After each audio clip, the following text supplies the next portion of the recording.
नमस्कार, बहुत स्वागत है आपका खबर असरदार देख रहे हैं आप। मैं हूं आपके साथ ऋतु सिंह। नमस्कार, खबर असरदार में मैं हूं आपके साथ सृष्टि शेखर। और बुलेटिन में सबसे पहले बात करेंगे नारी शक्ति वंदन अधिनियम की, जिसके बाद लोकसभा और राज्य की विधानसभाओं में महिलाओं को 33% आरक्षण दिया जाएगा।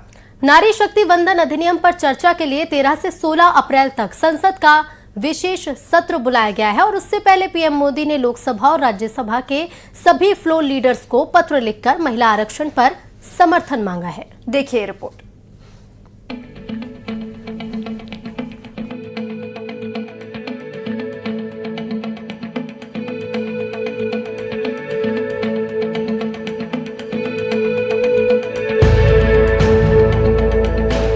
नारी शक्ति वंदन अधिनियम लागू करने के लिए 16 से 18 अप्रैल तक संसद का 3 दिवसीय विशेष सत्र बुलाया गया है। इससे पहले पीएम मोदी ने लोकसभा और राज्यसभा दोनों सदनों के सभी संसदीय दलों के नेताओं को पत्र लिखकर नारी शक्ति वंदन अधिनियम के संशोधन पर पूर्ण समर्थन की अपील की। इस पत्र में पीएम मोदी ने 16 अप्रैल से शुरू होने वाले संसद के विशेष सत्र में इस ऐतिहासिक संशोधन को सर्वसम्मति से पारित कराने की बात कही। पीएम मोदी ने अपने पत्र में लिखा, 16 अप्रैल से देश की संसद में नारी शक्ति वंदन अधिनियम से जुड़ी एक ऐतिहासिक चर्चा होने जा रही है। ये विशेष बैठक हमारे लोकतंत्र को और मजबूत बनाने का अवसर है। ये सबको साथ लेकर चलने की हम सभी की प्रतिबद्धता को दोहराने का अवसर है। इसी भावना और उद्देश्य से मैं आपको ये पत्र लिख रहा हूँ। नारी शक्ति वंदन अधिनियम या यूँ कहें कि महिला आरक्षण कानून लागू होने से क्या बदलाव होगा, ये भी समझिए। लोकसभा, राज्य की विधानसभाओं में महिलाओं को 33% आरक्षण दिया जाएगा। इससे लोकसभा, विधानसभाओं में महिला जनप्रतिनिधियों की संख्या में बढ़ोतरी हो जाएगी। अभी लोकसभा में 543 सीटें हैं। कानून लागू होने के बाद 181 सीटें महिलाओं के लिए आरक्षित हो जाएंगी। यही नहीं, नारी शक्ति वंदन अधिनियम से देश में महिला नेतृत्व में विकास का नया दौर शुरू होगा। देश और प्रदेश की राजनीति में महिलाओं की भूमिका निर्णय प्रक्रिया में और मजबूत होगी।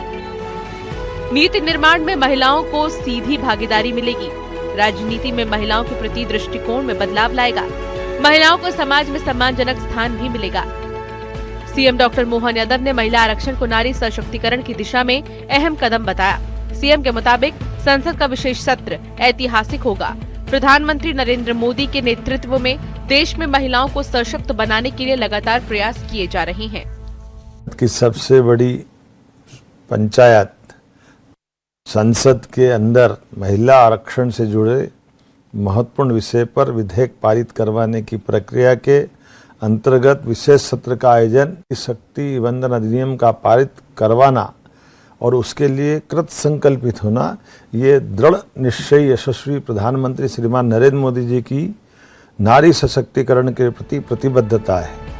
16 अप्रैल से संसद में एक ऐतिहासिक चर्चा शुरू होने जा रही है, जिसका उद्देश्य 2029 के लोकसभा चुनाव और आने वाले विधानसभा चुनाव में महिला आरक्षण सुनिश्चित करना है।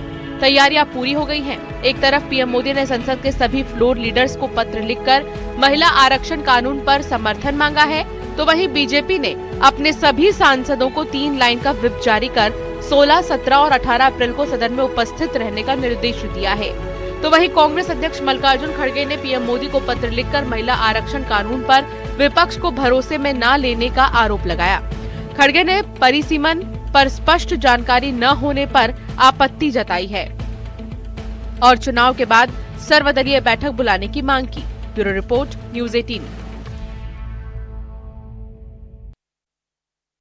और अब बात पश्चिम बंगाल में चुनावी घमासान की, जिसमें बीजेपी ने अपनी पूरी ताकत झोंक दी है। बंगाल में दीदी का किला ढहाने के लिए प्रचार की कमान पीएम मोदी और सीएम योगी ने संभाल ली है। पीएम मोदी और सीएम योगी की बंगाल में एंट्री से चुनावी पारा हाई हो गया है। रिपोर्ट देखिए।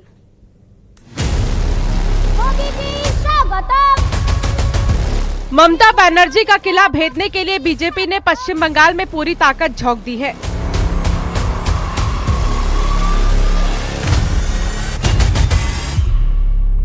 प्रधानमंत्री नरेंद्र मोदी बंगाल में ताबड़तोड़ चुनावी रैलियां कर रहे हैं। इसी कड़ी में आज पीएम मोदी ने सिलीगुड़ी में चुनावी सभा को संबोधित किया। इस दौरान उन्होंने ममता सरकार पर हमला बोला और कहा कि इस बार बंगाल में टीएमसी की विदाई तय है और जनता इस बार बंगाल का भविष्य तय करने जा रही है। जो उमंग, जो जोश, नौजवान, माताएं, बहनें, बुजुर्ग, गांव के लोग इतना कष्ट उठा करके आए थे, मीलों तक पैदल चल रहे थे। बंगाल इस प्रकार से परिवर्तन की ठान के बैठा है जी। इस बार बंगाल में टीएमसी का जाना तय है। पीएम मोदी के साथ साथ सीएम योगी ने भी पश्चिम बंगाल पहुंचकर चुनावी रैलियों की सीरीज शुरू कर दी है। बंगाल के इस हाई वोल्टेज कैंपेन में सीएम योगी ने टीएमसी सरकार पर जमकर प्रहार किया। सोनामुखी, नंद कुमार और कांथी दक्षिण में जनसभाओं को संबोधित करते हुए उन्होंने बंगाल की जनता से सीधा संवाद किया। सीएम योगी ने ममता बनर्जी पर मुस्लिम वोटों के लिए तुष्टीकरण की सियासत का आरोप लगाया। साथ ही बंगाल में पुरानी शान को याद दिलाते हुए सीएम योगी ने कहा कि पिछले कई दशक से कांग्रेस लेफ्ट और अब टीएमसी ने बंगाल को अराजकता की धरती बना दिया। बंगाल को कंगाल बनाया जा रहा है। भारत की संस्कृति की आत्मा कही जाने वाले भारत के राष्ट्रवाद की इस धरती को टीएमसी ने तुष्टीकरण की धरती बना करके रख दिया है। लूट खसोट की धरती बना के रख दिया है। अराजकता की धरती बना करके रख दिया है। बहनों और भाइयों, हम आपका आह्वान करने के लिए इसीलिए आए हैं। सीएम योगी की रैली में योगी मॉडल की झलक के तौर पर बुलडोजर भी नजर आया। इसी योगी मॉडल की मांग बंगाल भी कर रहा है। सीएम योगी ने अपने अंदाज में टीएमसी की परिभाषा भी बताई। टीएमसी का मतलब टी तुष्टीकरण, एम माफिया राज और सी कटमनी। कहने के लिए तो टीएमसी नारा देती है मां, माटी और मानुष की, लेकिन मां करा रही है माटी घुसपैठियों के कब्जे में जा रही है और मानुष यहां का भयभीत है और सहाय जैसा दिखता है।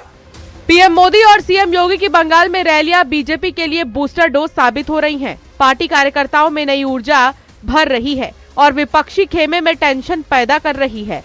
लेकिन पश्चिम बंगाल की जनता इस बार क्या चाहती है? क्या ममता बनर्जी की वापसी होगी या बीजेपी बंगाल में जीत का परचम लहराएगी? ये तो वोटिंग के बाद 4 मई को नतीजों से साफ होगा।